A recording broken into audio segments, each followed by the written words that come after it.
Muy bueno. Bien, muy buenas noches. Hoy día vamos a comenzar, hoy 9 de agosto, vamos a comenzar con este libro, La teoría pura del derecho de Hans Kelsen. ¿Sí? Bueno, para hablar de Hans Kelsen y entender la teoría pura del derecho, hay que entender algunas circunstancias. Deme un segundito. Ahora sí. Hay que entender algunas circunstancias. Primero, tenemos que comprender que en los grupos de lectura, en este grupo que estamos inaugurando, la lectura puede verse desde distintos puntos de vista. Tres tipos de lectura. La lectura literal, que es la lectura que simplemente describe, es una lectura descriptiva. Tenemos la lectura a través de la inferencia, es decir, que yo me hago ciertas preguntas sobre, por ejemplo, en el caso del libro La teoría pura del derecho de Hans Kelsen, ¿quién es Hans Kelsen? ¿Qué ha hecho? ¿En qué etapa, en qué contexto ha escrito el libro? Que es una forma de comprender la lectura.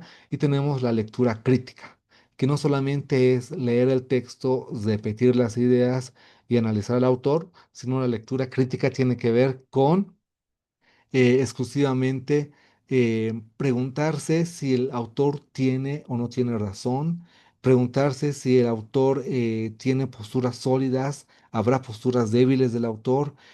Muchas veces algunos autores establecen que cuando el lector se convierte en un lector crítico, deja de ser un lector y se convierte en un autor, porque a partir de esas lecturas críticas nacen las ideas. Entonces, lo que vamos a hacer nosotros es hacer una interpretación de comienzo literal. Vamos a poner pequeños párrafos del texto del libro de la teoría pura del derecho. Vamos a analizar hoy el capítulo uno y luego vamos a hacer inferencias y análisis crítico de esos pequeños párrafos. Lo voy a hacer de la manera más corta posible. Hablemos del capítulo uno de este libro. Van a tener la grabación, va a estar grabado eso en la página en las plataformas de YouTube para que puedan tener la retroalimentación y tener este espacio continuo todos los días sábados de 8:30 a 9 de la noche. ¿Sí? Sean bienvenidos. Hablemos de la teoría pura del derecho de Kelsen. Bien, cuando hablamos de la teoría pura del derecho de Hans Kelsen, vamos a hablar del capítulo uno. Kelsen habla del derecho y la naturaleza. Lo que dice Kelsen es esto: el derecho en sí mismo empieza a hacer una comparación con la naturaleza. Y él dice, bueno, la naturaleza tiene ciertos comportamientos que se estudia a través de métodos particulares que son distintos al derecho. Lo que hace pensar a Kelsen es que el derecho podría entenderse cómo es el derecho y no cómo debería ser el derecho.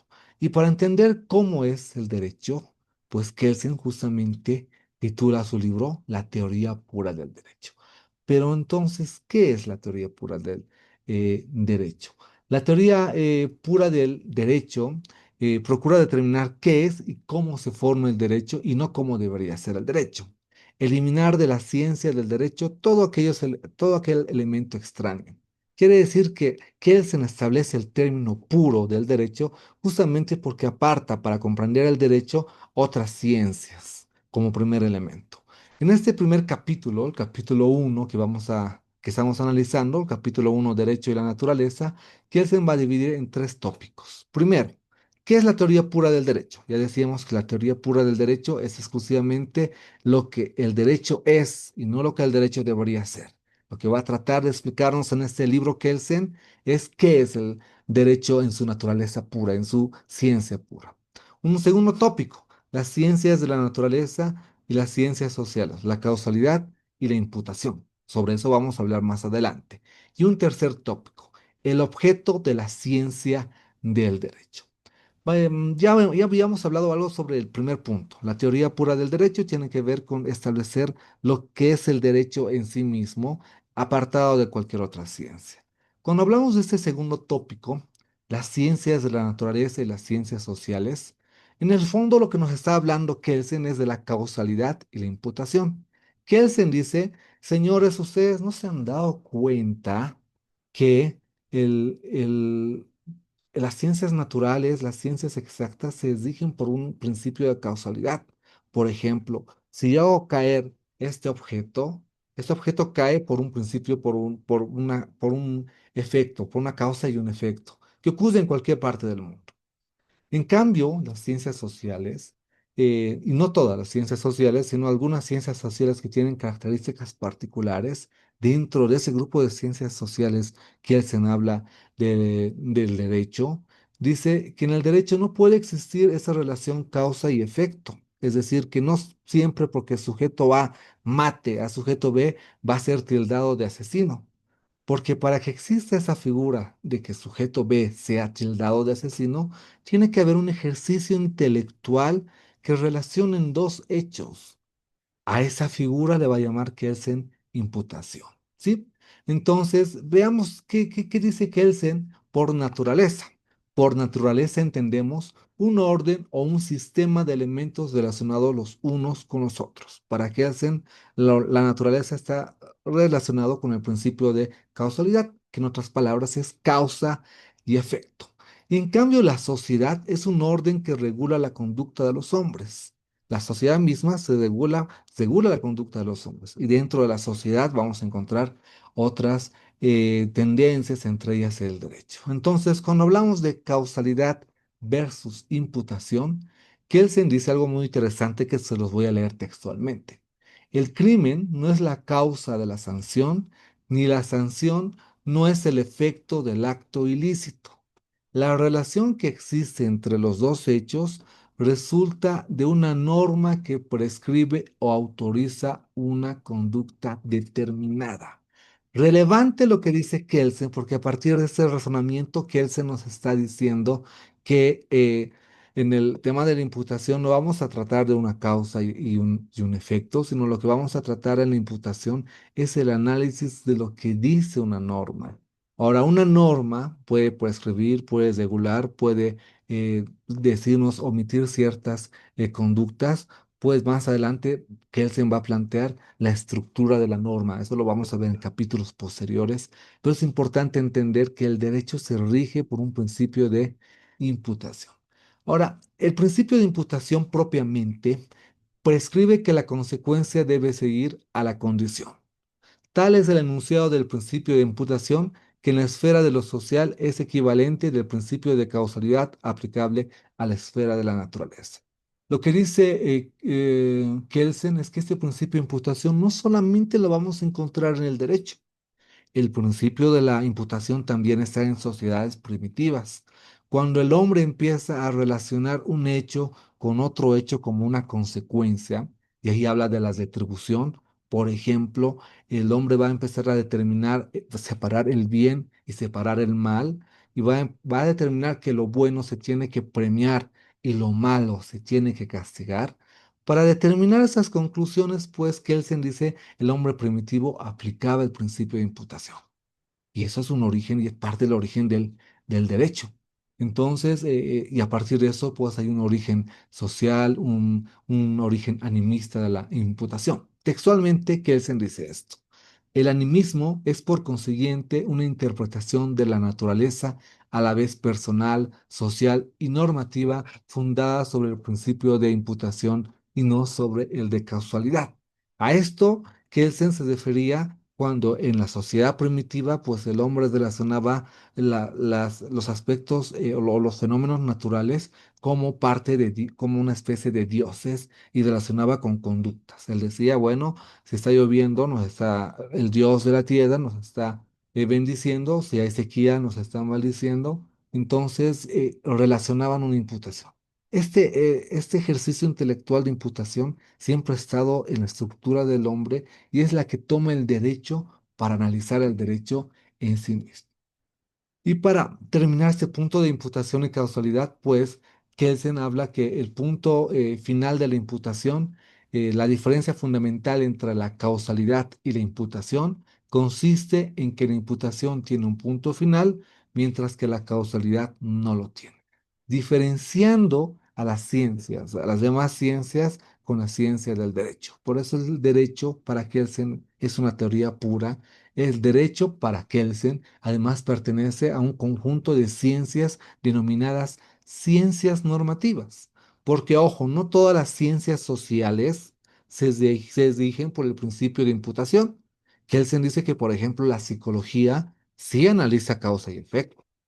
que que la paleontología sí analiza causa y efecto, que la historia analiza causa y efecto, ligados por el principio de causalidad, y son ciencias sociales.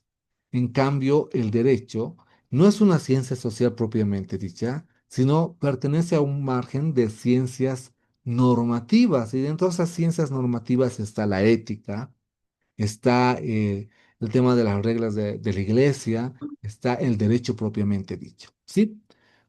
Un tercer elemento que se habla en este primer capítulo, ya para ir concluyendo esta idea y tratando de ser lo más precisos posible, el objeto de la ciencia del derecho. ¿Qué dice Kelsen con relación a esto? Después de haber establecido que la ciencia del derecho es una ciencia normativa y no es una ciencia de la naturaleza, vamos a tratar de definir cuál es el objeto particular. Destaquemos ante todo que la ciencia estudia el derecho en sus dos aspectos, estático y dinámico, ya que el mismo puede ser considerado bien en estado de reposo, como en un sistema establecido, o bien en su movimiento en la serie de los actos que es creado y luego aplicado. En términos sencillos, para Kelsen, el derecho es estático cuando la norma está escrita, cuando la norma está vigente, y es dinámico cuando esta norma empieza a ejercerse el derecho procesal, se empieza a activar el derecho tiene movimiento, hay interpretación sobre las reglas del derecho, el juez toma una decisión al momento de aplicar una regla, al momento de hacer este ejercicio de imputación. Entonces el derecho vuelve dinámico cuando se empieza a aplicarlo y es estático cuando está en una norma de forma que no genere o alguna modificación en los hechos. ¿Sí? Con esto hemos concluido el capítulo 1. Espero que haya sido claro tratando de sintetizar los puntos esenciales de este capítulo 1. Y ahora vamos a hablar del capítulo 2. Vamos a ceder la palabra a nuestra colaboradora Paola Rivero. Por favor, tiene la palabra para exponer el capítulo 2 y luego vamos a entrar a un conjunto de preguntas y respuestas. Paola, adelante, por favor. Buenas noches, doctor. No sé si me logra escuchar. Le mandé de todas maneras si lo podría compartir una diapositiva. Muy bien, Tal así vez ya lo lo pueda compartimos. compartir, por favor.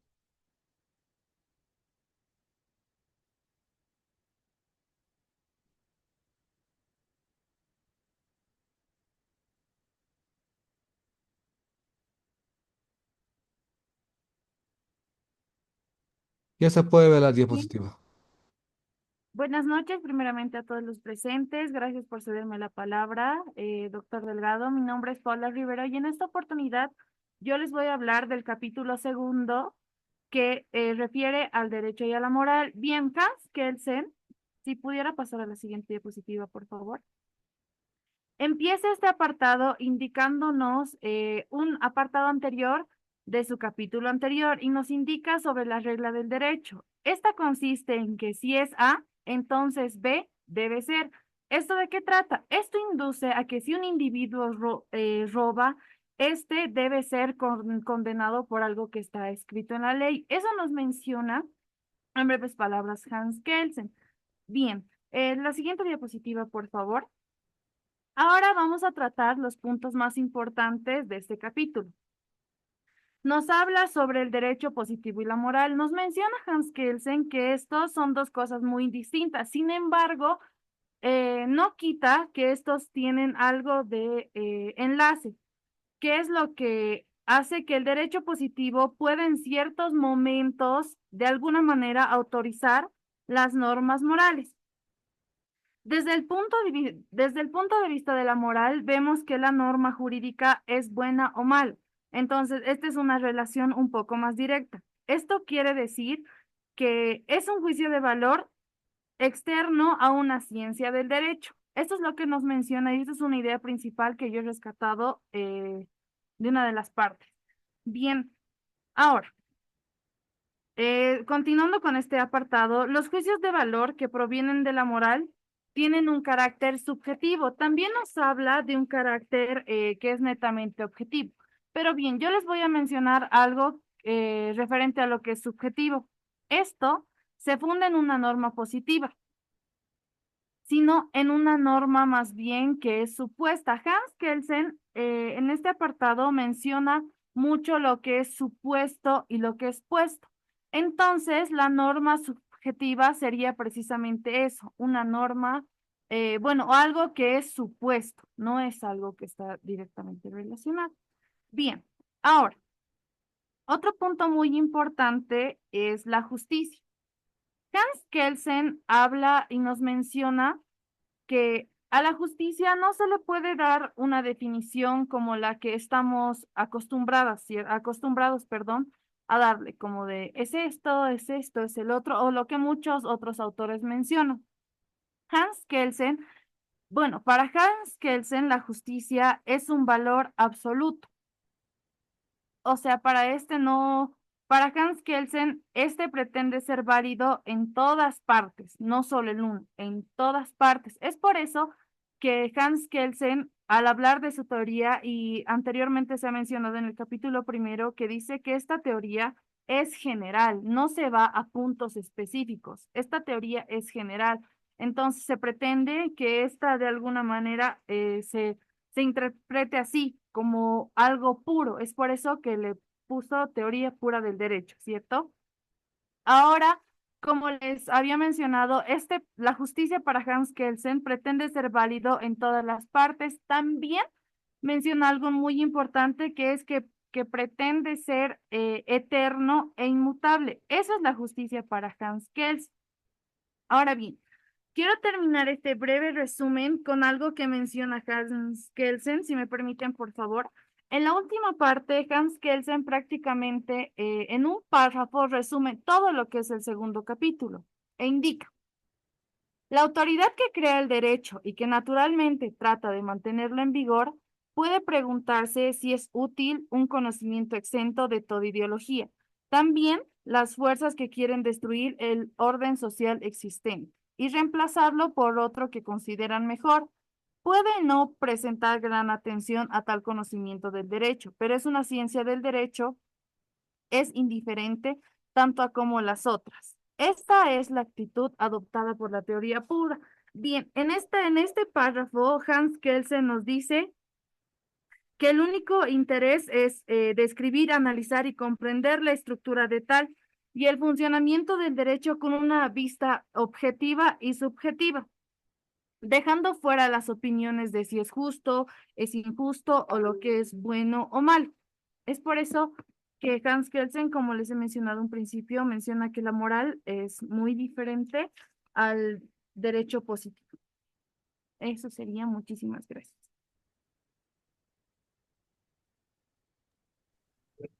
Bien, muchas gracias, Paola.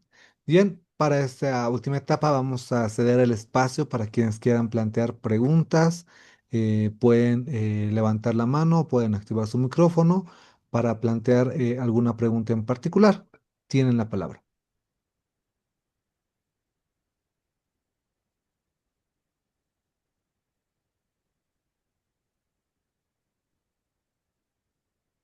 Pueden ser preguntas para el primer capítulo o segundo capítulo, no hay ningún problema.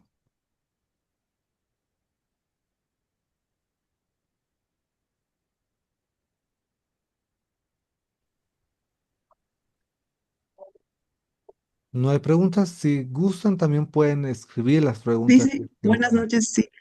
Yo tengo una pregunta para el capítulo uno. ¿Ya? Sí, bueno, hemos leído, ¿no?, este capítulo y es muy interesante, pero tenía esta pregunta que está relacionada a las otras disciplinas que señala Kelsen, ¿no? Como hemos podido seguramente observar, o tal vez es el entendimiento que yo he tenido, pero Kelsen establece una distinción absoluta de las otras disciplinas, ¿no? Y es más, la señala, por ejemplo, la política, señala la psicología, en algún espacio señala también, o sea, es algo bien interesante lo que señala y me llama mucho la atención el espacio que dice que en relación a la teoría pura del derecho, ¿no? Este dice que su prestigio científico se jerarquiza al tomar en préstamo conocimientos de otras disciplinas. El resultado no puede ser otro que la ruina de la verdadera ciencia jurídica. Eso es lo que señala Kelsen.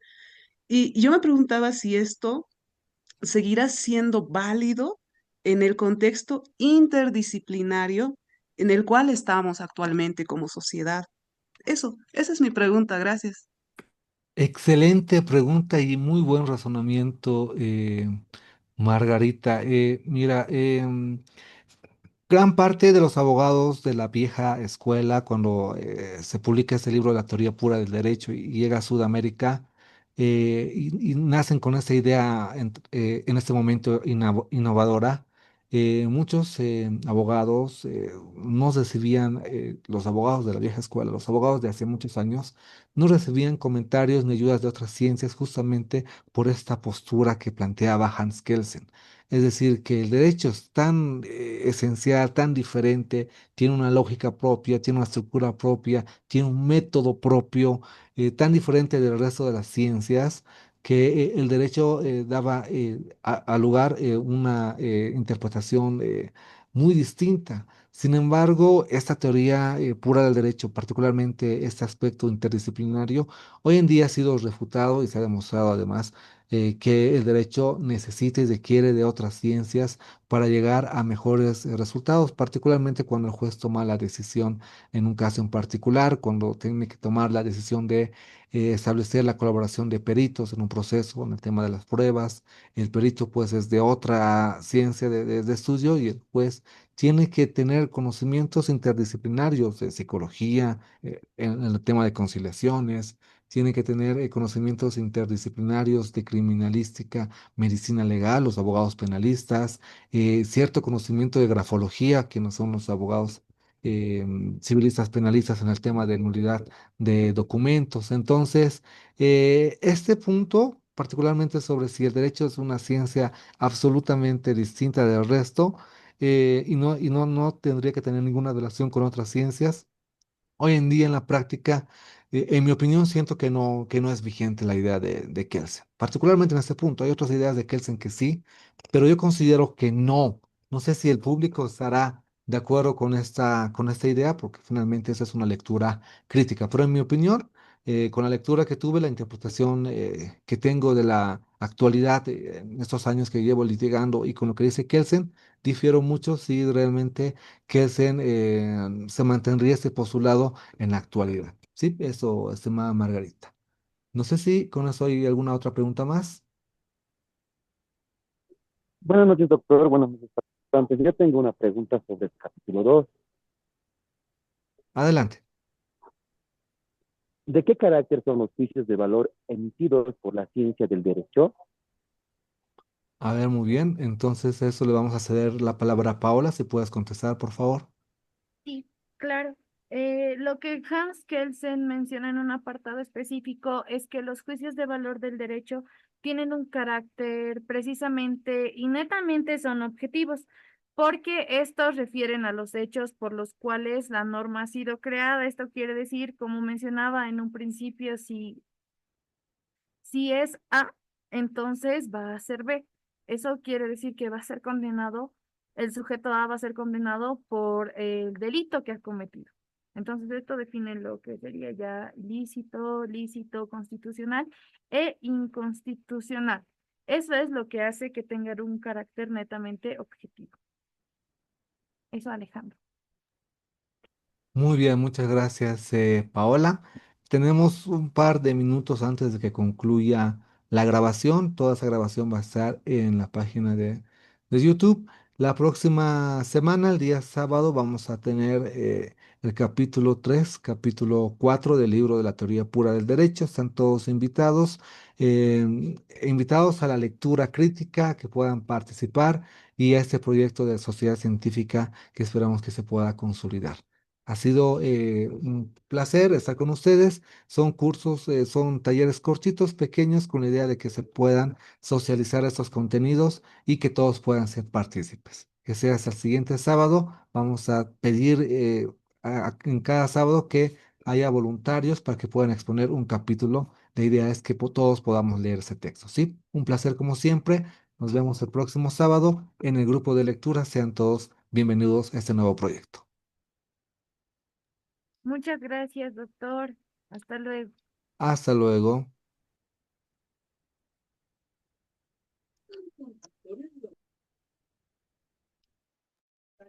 Muchas gracias, doctor. Hasta luego. Hasta luego, Cristian. Gusto de verte. Hasta luego, doctor. Buenas noches. Hasta luego, Hernán. Buenas noches. Hasta luego, doctor. Buenas noches. Hasta luego. Buenas noches.